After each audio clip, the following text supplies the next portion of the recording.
Mr. Edward Mossberg was born in Krakow, Poland in 1926. His entire 13-member family, including his parents and 2 sisters, were murdered in the Shoah. But miraculously, he survived a ghetto and multiple concentration camps. He has spent his life eloquently sharing his story so that we never, ever forget.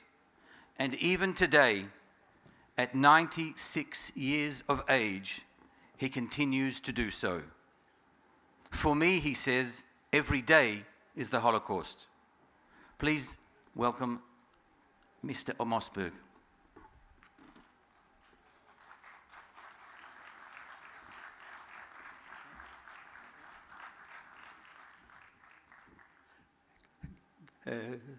Good evening, ladies and gentlemen, and the distinguished guests.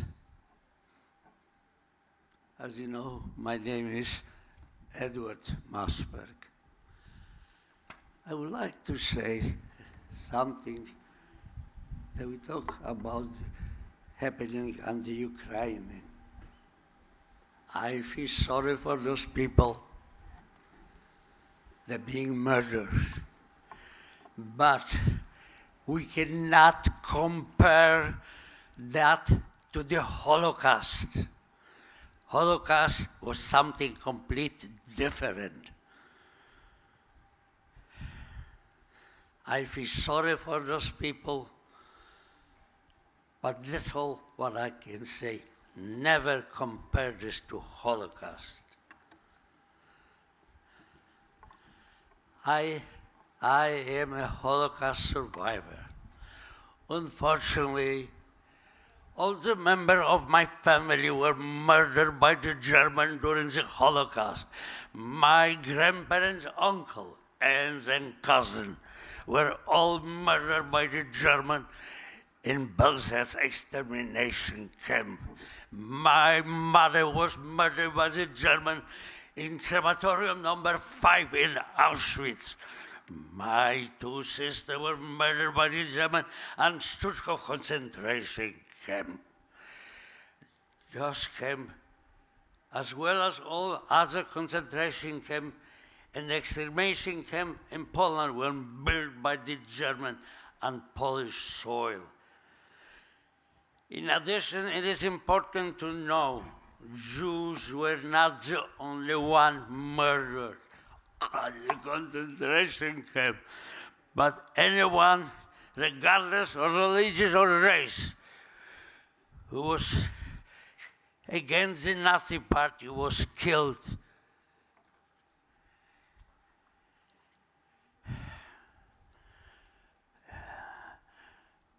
Now it is the 77th anniversary of when my mother, Bronisława Berta Mossberg, was murdered. Prior to that day, I met my mother at the assembly place in Plaszów, and I gave her a piece of a meat. I put into the mouth, but she spit it out. Spit it out. And she said, I cannot swallow this meat because it is treife, not kosher. And I will not swallow it in memory of her father. The next day she was taken to Auschwitz, where she was murdered at the crematorium number 5. The concentration camp, along with all others, one in Poland, was built by Germans on Polish soil.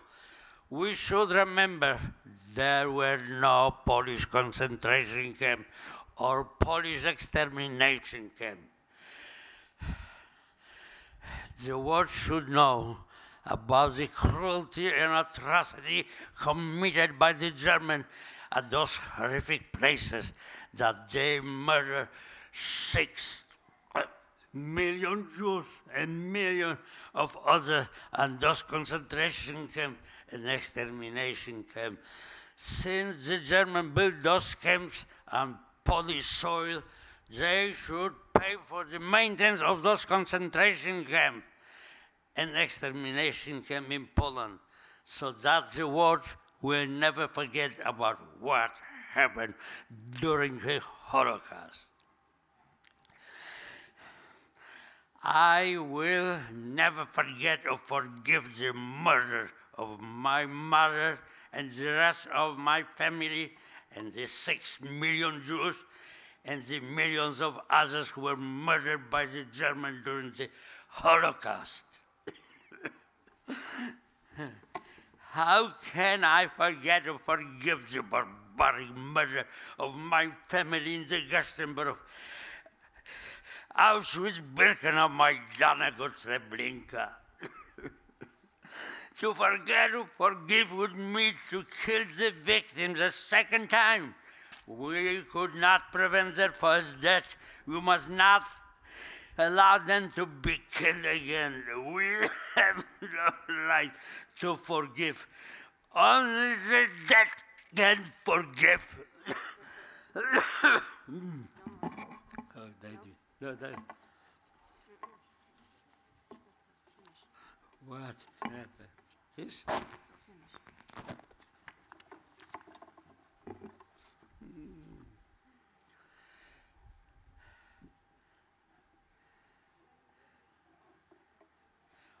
As long as I live, it is my obligation and duty to tell about the atrocities that were committed on my family and the 6 million Jews.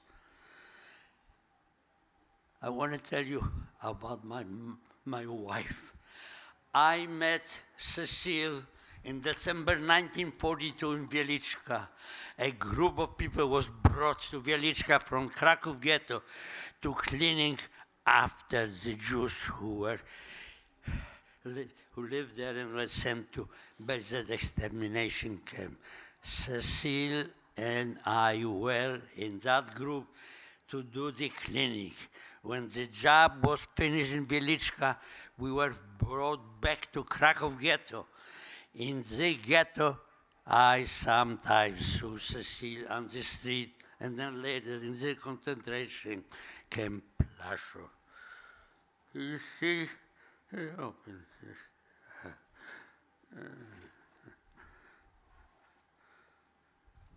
I don't know if you can see it.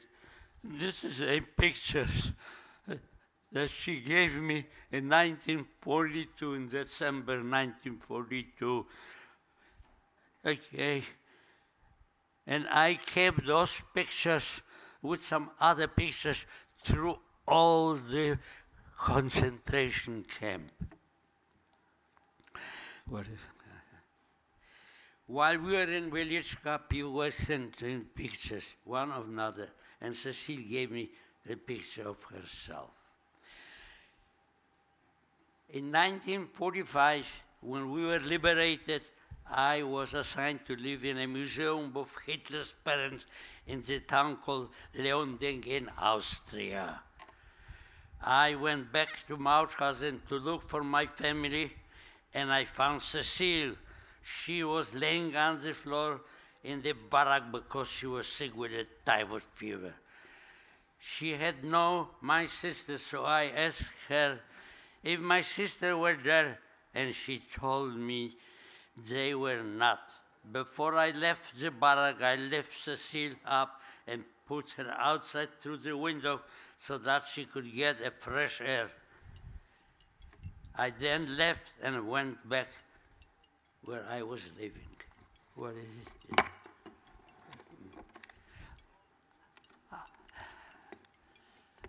Then somebody said that there were some survivors from Krakow living in Hanover, Germany. Cecile and other people want to go there, but they were afraid to travel such a distance. I took some people, including Cecile, to Hanover to look for family members. No one was able to find any family members, so we went back to the farmhouse in town of Hart. A while after, Cecile and some other people went to Kraków, Poland. Cecile found her father, who survived Buchenwald concentration camp.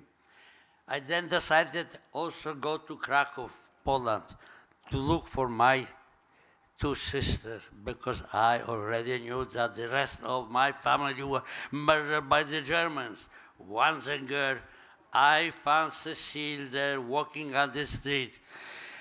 While I was walking on the street with Cecile, we met a woman and approached her and asked her where she was liberated from. Her answer was Stutthof concentration camp. She told me that my two sisters and my wife's one sister were murdered at Stutthof. One day the Germans lined up 7,000 people and then shot them with the machine gun. The next day was liberation. I knew now my search for my sister was over. At that time, I was sick with tuberculosis of lungs and bones. I decided to go to a doctor, and Cecile came with me. The doctor said that I only had few months to live because there was no medication to cure the illness. It was at that time when I realized that Cecile was interested in me, because she went with me to the doctor and tried to encourage me to go to Italy to try to get cured there. So in 1946, I went to Italy to several hospitals in the summer. In the summer of 1947, I got clean bill of health from the doctor, as the tuberculosis disappeared, and I went back to Krakow, Poland. Cecile was waiting there for me, and that is when I realized that I was interested in her. Cecile and her father decided they want to go to Belgium because they did not want to stay in the communist country. Since I had no one in Poland and I had a passport, I decided to go with them to Belgium. Cecile and I got married on October 26, 1947 in Belgium. And our first daughter was born there. We waited for 18 months until we got our visa to go to the United States. On December 51, we arrived in New York. I was a very rich man at that time. I had my wife, my daughter, and $10 in my pocket. Immediately after it, I started searching for a job because I did not want my wife to work. Her job was to raise the children. In 2019, I received the Commander's Cross of Order of Merit from the Republic of Poland, awarded in honor to the Polish President Duda. I was awarded this honor for helping to establish better relations between the Jewish people and Polish people. I was honored to get this, and I did not expect something like this to happen. What? What? What? What? I can hear you. Thank you for listening to me. And I just want you to know about the President Duda. I talked him in to come into this March of Living. He is a president who is a friend of the Jewish people. He can stand the anti-Semitism, and he gave me that medal in honor that I help keep the good relations between Poles and the Jewish people. I want to thank you once more, and God bless you all. Thank you. Okay.